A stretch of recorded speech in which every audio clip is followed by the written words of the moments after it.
Ana la de Tejas Verdes, de Lucy Maud Montgomery.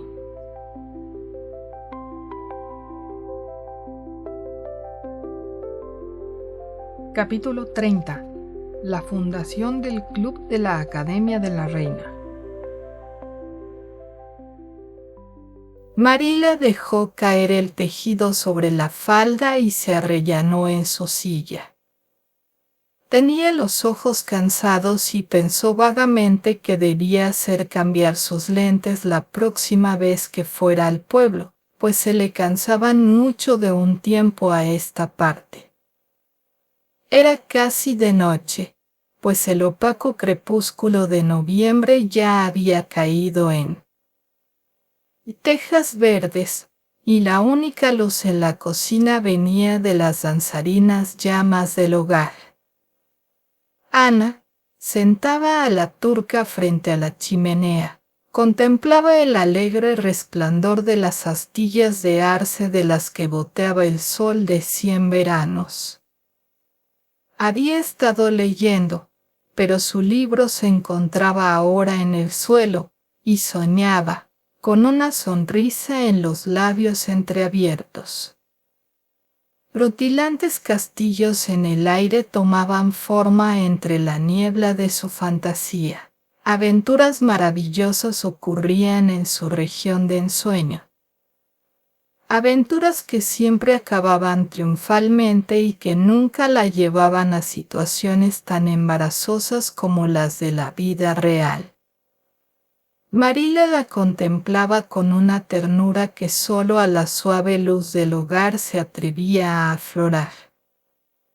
Expresar el amor abiertamente era una lección que Marila jamás aprendería. Lo que sí había aprendido era querer a esta delgada muchacha de ojos grises con un afecto tan profundo como no demostrado. Su amor la hacía temer ser excesivamente blanda. Tenía la incómoda sensación de que era algo pecaminoso dar el corazón con tanta intensidad a una criatura humana y quizá hacía una especie de penitencia inconsciente al ser más estricta con aquella niña que si la hubiera querido menos. Ni siquiera Ana tenía idea de cuánto la quería Marila. Algunas veces creía que era muy difícil de complacer y que carecía de simpatía y comprensión. Pero siempre desechaba el pensamiento recordando cuánto debía a Marila. Ana, dijo Marila de improviso, la señorita Stacy ha venido esta tarde mientras estabas con Diana. La muchacha volvió del más allá con un salto y un suspiro. Sí. Oh, cuánto siento no haber estado. ¿Por qué no me ha llamado? Diana y yo estábamos en el bosque embrujado. Los bosques están hermosos ahora. Todo el bosque, los helechos, las hojas, han comenzado su sueño, como si alguien los hubiera arropado hasta la primavera bajo un manto de hojas muertas. Creo que fue el hada del arco iris la que lo hizo. Diana trata de no pensarlo. Nunca olvida la reprimenda que le dio su madre por imaginar fantasmas en el bosque embrujado. Tuvo un efecto horrible en su imaginación. Se la embotó. La señora Lyne dice que Myrtle Bell es un ser embotado. Le pregunté a Ruby Gillis por qué y me dijo que sospechaba que era porque había vuelto su novio. Ruby no piensa más que en novios, y cuanto más crece, peor se pone. Los jóvenes están muy bien en su lugar, pero no está bien meterlos en todas partes, ¿no es cierto? Diana y yo estamos pensando seriamente en prometer que nunca nos casaremos, sino que seremos unas espléndidas ancianas y viviremos juntas siempre. Diana aún no se ha decidido, porque piensa que quizás sería más noble casarse con algún joven osado, salvaje y perverso para reformarlo. ¿Sabe? Diana y yo hablamos ahora de temas muy serios. Nos sentimos más viejas que antes y no es cosa de hablar de chiquilladas. Es solemne tener casi 14 años, Marila.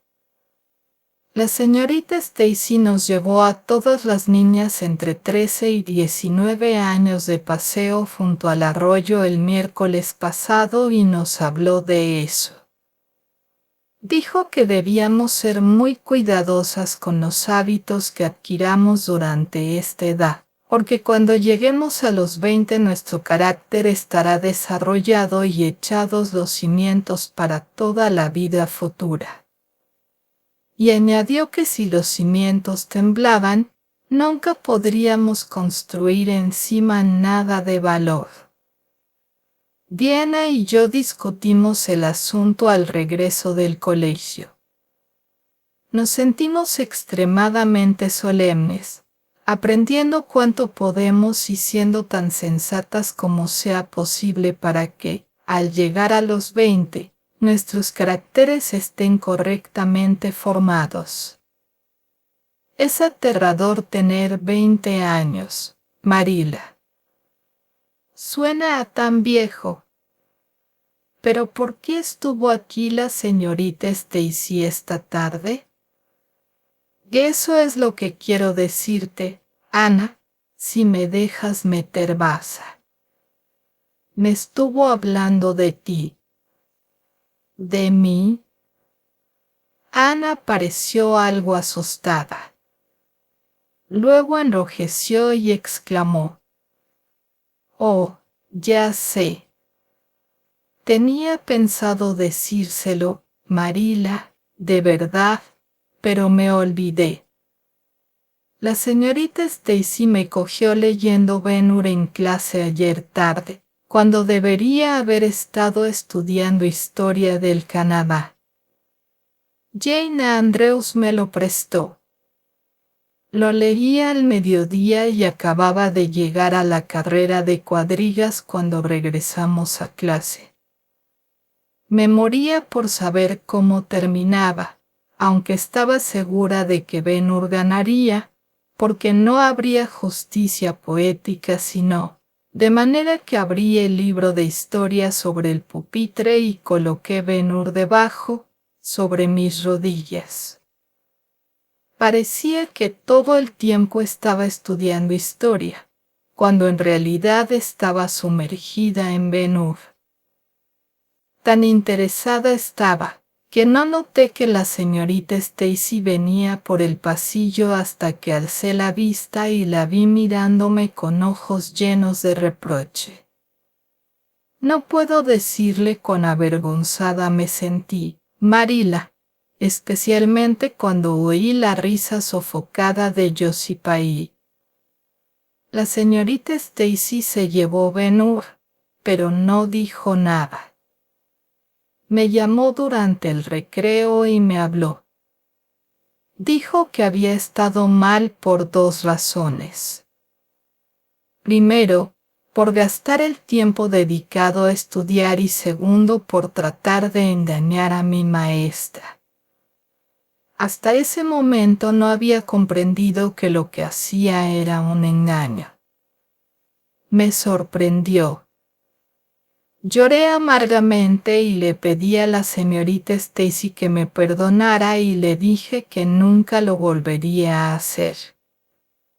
Ofrecí como penitencia no leer Ben-Hur en toda una semana, ni siquiera para ver cómo terminaba la carrera de cuadrigas. Pero la señorita Stacy dijo que no era necesario, que me perdonaba. De manera que pienso que no estuvo bien de su parte venir a verla. La señorita Stacy ni siquiera mencionó el episodio, Ana, y lo único que te tiene a mal traer es tu conciencia culpable. No debes llevar novelas al colegio. Estás leyendo demasiadas últimamente. Cuando yo era niña ni siquiera me permitían mirar las tapas de una. Oh, ¿cómo puede llamar novela a Ben-Hur cuando es un libro tan religioso? Protestó Ana. Desde luego que es casi demasiado excitante para leerlo los domingos, pero yo lo leo solo entre semana. Y nunca leo libro alguno a menos que la señorita Stacy o la señora Alian lo juzguen conveniente para una niña de 13 años y 3/4. La señorita Stacy me lo hizo prometer. Una vez me encontró leyendo un libro titulado El espeluznante misterio de la habitación embrujada. Me lo había prestado Ruby Gillis, y era tan fascinante y pavoroso, Marilla. Helaba la sangre en las venas. Pero la señorita Stacy dijo que era muy vulgar y me pidió que no lo leyera más, ni tampoco libros parecidos. No tuve inconveniente en hacerlo, pero era dolorosísimo devolverlo sin saber cómo terminaba. Más mi cariño por la señorita Stacy pasó la prueba. Es realmente maravilloso, Marilla, cuanto se puede hacer cuando se está deseoso de complacer a una persona. Bueno, creo que encenderé la lámpara y me pondré a trabajar, dijo Marilla. Veo claramente que no quieres oír lo que dijo la señorita Stacy. Estás más interesada en el sonido de tus propias palabras. Oh, no, Marilla, de verdad que quiero escucharlo, exclamó Ana, contrita. No diré una sola palabra más. Sé que hablo demasiado, pero estoy tratando de vencerme y, aunque digo demasiadas cosas, quedan muchas que quisiera decir y no las digo. Por favor, cuéntemelo. Bueno, la señorita Stacy desea organizar una clase entre los escolares adelantados que quieran hacer los exámenes de ingreso en la Academia de la Reina. Vino a preguntarnos a Matthew y a mí si nos gustaría que tú participaras. ¿Qué opinas, Ana? ¿Te gustaría ir a la Academia de la Reina y estudiar magisterio? Oh, Marilla. Ana se arrodilló y le tomó las manos. Ha sido el sueño de mi vida, es decir, durante los últimos 6 meses, desde que Ruby y Jane comenzaron a hablar del ingreso. Pero no dije nada, porque lo suponía inútil. Me gustaría muchísimo ser maestra. Pero no será muy caro. El señor Andrews dice que le cuesta $150 hacer entrar a Prissy, y eso que ella no era un fracaso en geometría. Creo que no debieras preocuparte por eso. Cuando Matthew y yo resolvimos criarte, decidimos hacer cuanto pudiéramos por ti y darte una buena educación. Creo que una chica debe estar preparada para ganarse el sustento, lo necesite o no.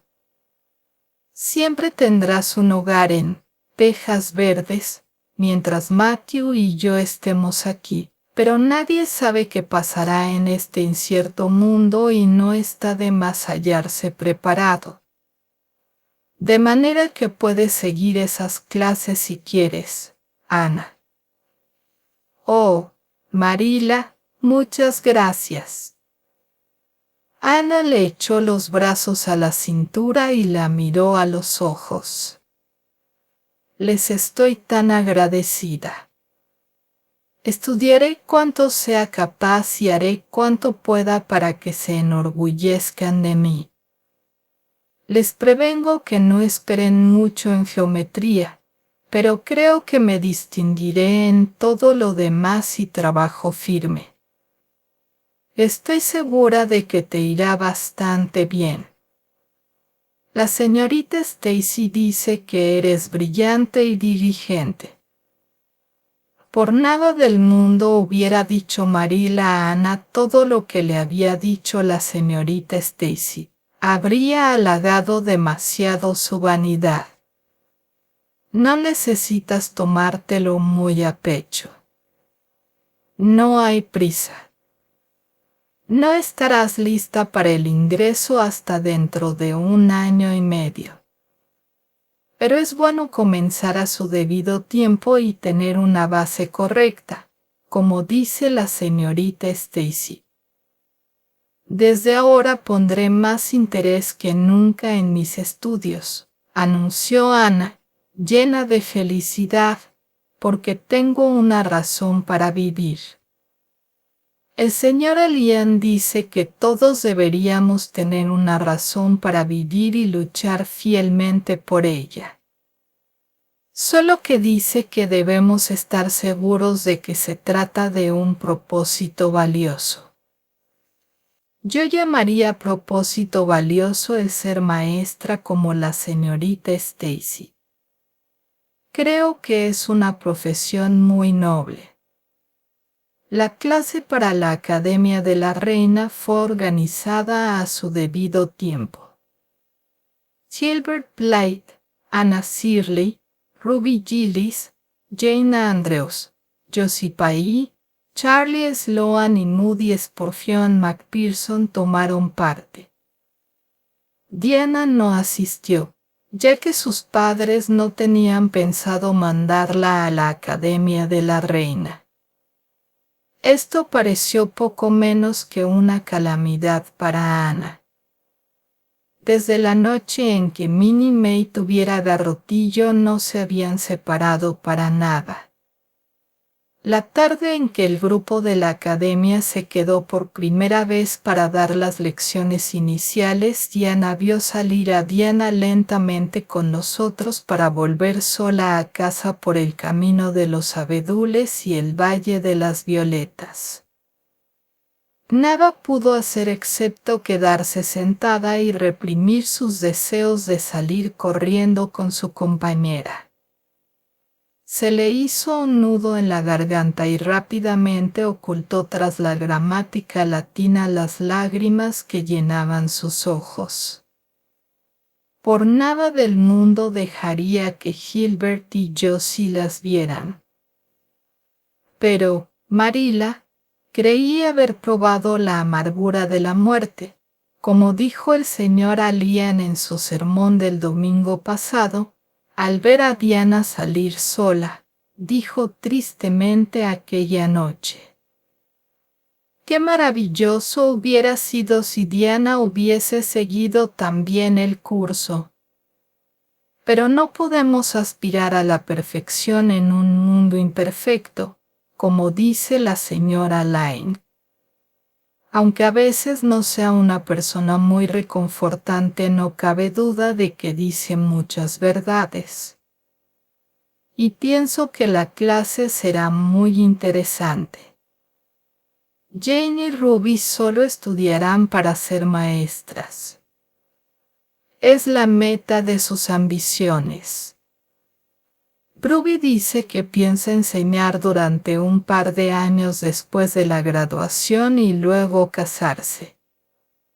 Jane dice que dedicará toda su vida al magisterio y no se casará nunca, porque a una le pagan por enseñar, mientras que un marido no paga nada y además gruñe cuando le pides dinero para huevos o manteca. Supongo que Jane habla por triste experiencia, pues la señora Lane dice que su padre es un cascarrabias y terriblemente mezquino. Josipaí dice que cursará sus estudios simplemente para tener mayor educación, porque no tendrá que ganarse la vida. Dice además que desde luego es distinto en el caso de los huérfanos que viven de la caridad. Ellos sí que deben abrirse camino. Moody Spurgeon será ministro. La señora Lyne dice que con un nombre así no podrá hacer otra cosa. No lo tome a mal, Marilla, pero con solo pensar en Moody como ministro me hace reír. Tiene un aspecto tan ridículo, con la cara gorda, los ojillos azules y las orejas como pantallas. Quizá cuando crezca tenga un aspecto más intelectual. Charlie Sloan dice que se dedicará a la política y se hará miembro del Parlamento, pero la señora Lyne dice que no tendrá éxito, porque los Sloan son honrados y solo los sinvergüenzas tienen futuro en política. ¿Y Gilbert Blythe, qué será?, preguntó Marilla, viendo que Ana abría su Julio César. No tengo conocimiento de las ambiciones de Gilbert Blythe, si es que tiene algunas, dijo Ana, airada. En aquel momento la rivalidad entre Ana y Gilbert era evidente. Antes había sido unilateral, pero ahora no cabía duda de que Gilbert quería ser el primero de la clase, igual que Ana. Eran dignos uno del otro. Los otros miembros de la clase aceptaban tácitamente su superioridad y ni siquiera soñaban con competir con ellos. Desde el día de la laguna, en que ella se negara a perdonarle, Gilbert, exceptuando la antedicha rivalidad, no daba muestras de reconocer la existencia de Ana Sirley. Hablaba y bromeaba con las otras muchachas, cambiando libros y acertijos con ellas. Discutía lecciones y planes y algunas veces acompañaba a su casa a alguna, después de las oraciones o de la reunión del club de debates. Pero a Ana Sirley simplemente la ignoraba, y ésta descubrió que no es nada agradable ser ignorado. En vano se decía a sí misma que no le importaba. En lo más profundo de su corazoncito sabía que le importaba y que si volviera a tener la oportunidad del lago de las aguas refulgentes, su respuesta sería bien distinta. De pronto, para su secreta tortura, había descubierto que el viejo resentimiento había desaparecido, desvaneciéndose cuando más necesitaba de su apoyo. Era en vano que recordara la memorable ocasión y tratara de sentir la vieja y satisfactoria ira. Aquel día, junto a la laguna, había contemplado su último y espasmódico relámpago. Ana comprendió que había perdonado y olvidado sin darse cuenta. Pero era demasiado tarde. Por lo menos, ni Gilbert ni nadie, ni siquiera Diana, sospecharían jamás cuánto lo sentía y cuánto deseaba no haber sido tan orgullosa. Decidió sepultar sus sentimientos en el más profundo de los olvidos, y tuvo tanto éxito que Gilbert, que posiblemente no era tan indiferente como parecía, no pudo consolarse con la certeza de que Ana sentía su desprecio. Su único pobre consuelo fue burlarse sin piedad, continua e inmerecidamente del pobre Charlie Sloan. Por lo demás, el invierno pasó entre agradables deberes y estudios. Para Ana, los días transcurrían como doradas cuentas de la gargantilla del año. Estaba feliz, ansiosa, interesada. Había lecciones que aprender y distinciones que ganar, deliciosos libros que leer, nuevos cantos que practicar para el coro de la escuela dominical. Placenteras tardes de domingo en la rectoría, junto a la señora Alian. Entonces, casi antes de que Ana lo notara, llegó la primavera a Tejas Verdes, y una vez más todo floreció. Los estudios se volvieron menos agradables. En el curso extraordinario, al quedarse en el colegio mientras los otros corrían por los verdes campos, los atajos sombríos y los senderos, miraba por la ventana y descubría que los verbos latinos y los ejercicios en francés habían perdido algo de la belleza que poseyeran en los meses de invierno. Hasta Gilbert y Ana se rezagaron. Maestra y alumnos se sintieron igual de felices cuando terminaron las clases y los alegres días de las vacaciones se extendieron rosados ante ellos. «Habéis realizado una buena labor este año», les dijo la señorita Stacy durante la última noche, «y os merecéis unas buenas y alegres vacaciones. Divertíos cuanto podáis al aire libre y reunid mucha vitalidad y ambición para trabajar el próximo año.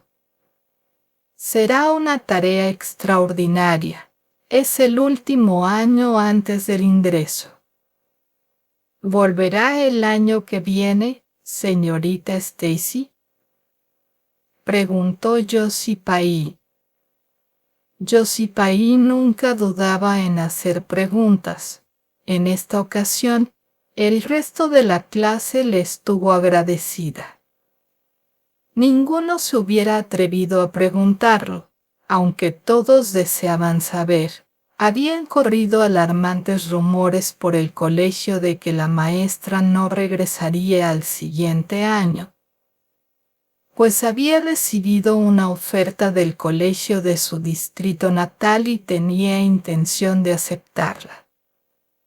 La clase de la Academia de la Reina esperó la respuesta sin respirar. «Y sí, creo que lo haré», dijo la señorita Stacy. «Pensé en encargarme de otra escuela, pero he decidido volver a Avonlea. Para ser sincera, me he interesado tanto por la clase que no la puedo dejar. De manera que me quedaré hasta después de los exámenes». «¡Hurra!», gritó Moody Spurgeon. Nunca se había dejado llevar por sus sentimientos, y durante una semana enrojecía cada vez que recordaba el incidente. «Oh, estoy tan contenta», dijo Ana con los ojos brillantes. «Querida señorita Stacy, hubiera estado muy mal de su parte no regresar. No creo que hubiera sido capaz de continuar con los estudios si otro maestro hubiera ocupado su lugar». Cuando Ana llegó a su casa aquella noche, guardó todos sus libros de texto en un viejo baúl del altillo, lo cerró con llave y la tiró en un cajón. «Durante las vacaciones ni siquiera voy a mirar el edificio de la escuela», dijo a Marilla. «He estudiado todo lo que he podido durante el curso. He aprendido geometría hasta saber de memoria cada teorema del primer libro aunque me cambien las letras. Estoy cansada de ser sensata y dejaré correr la imaginación este verano». «Oh, no se alarme, Marilla. La dejaré correr dentro de límites razonables. Pero quiero tener un verano realmente alegre, pues probablemente sea mi último verano de niña». La señora Line dice que si sigo estirándome el año próximo igual que este, tendré que alargar las faldas. Dice que soy toda ojos y piernas. Y cuando me ponga faldas más largas sentiré que deberé ser digna de ellas, y lo seré. Sospecho que entonces ni siquiera podré creer en las hadas, así que este verano creeré en ellas con todo mi corazón.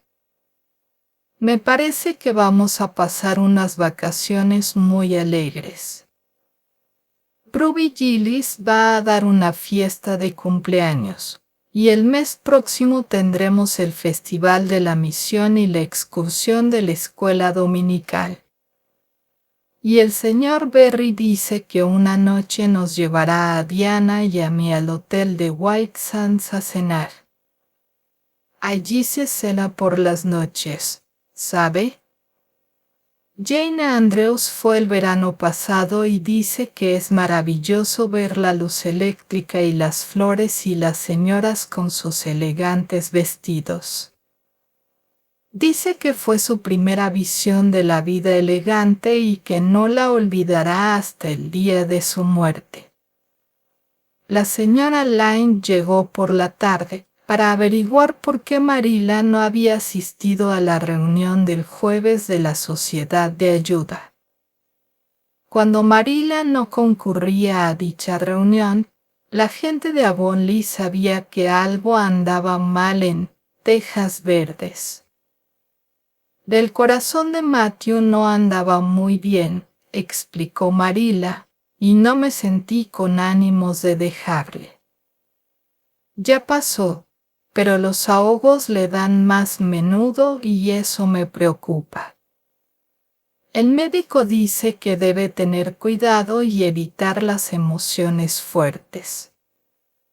No es muy difícil, ya que Matthew no las busca ni nunca las buscó, pero tampoco debe hacer trabajos pesados, y usted sabe que pedirle a Matthew que no trabaje es igual que pedirle que no respire. Venga y deje sus cosas, Rachel. ¿Se quedará a tomar el té? Bueno, ya que me lo pide, creo que sí, contestó la señora, que, además, no tenía otros planes. Ambas se sentaron en la sala de estar mientras Ana preparaba el té y horneaba unos bollos que pudieran desafiar cualquier crítica. Y debo decir que Ana se ha transformado en una chica muy dispuesta, admitió la señora Line, mientras Marilla la acompañaba al atardecer hasta el final del sendero. Debe ser una gran ayuda. Lo es, contestó Marilla, y ahora es sensata y digna de confianza. Antes temía que no se curara de sus yerros, pero no ha sido así y ya no temo confiarle nada. Aquel día, 3 años atrás, no se me hubiera ocurrido pensar que resultaría así. Nunca olvidaré su terrible reacción. Cuando volví a casa, le dije a Thomas, toma nota, Thomas, Marilla Cuthbert se arrepentirá toda su vida del paso que ha dado. Pero me equivoqué y me alegro. No soy de esas que nunca reconocen el error. No, esa nunca fue mi costumbre, gracias a Dios. Cometí un error con Ana, pero no era de extrañar, pues nunca había visto una criatura más singular, eso es. No había modo de criarla con las reglas aptas para los demás niños. Es maravilloso cuánto ha mejorado en todos estos años, especialmente en apariencia. Será una hermosa muchacha, aunque yo no sea partidaria del tipo de tez pálida y grandes ojos. Me gustan más rollizas y rosadas, como Diana Berry o Ruby Gillis. Esta sí que es guapa. Pero hay algo, no sé qué es, que las hace parecer vulgares cuando están con Ana, aunque esta no sea tan hermosa. Es como si pusiéramos un narciso junto a las grandes peonías. Eso es.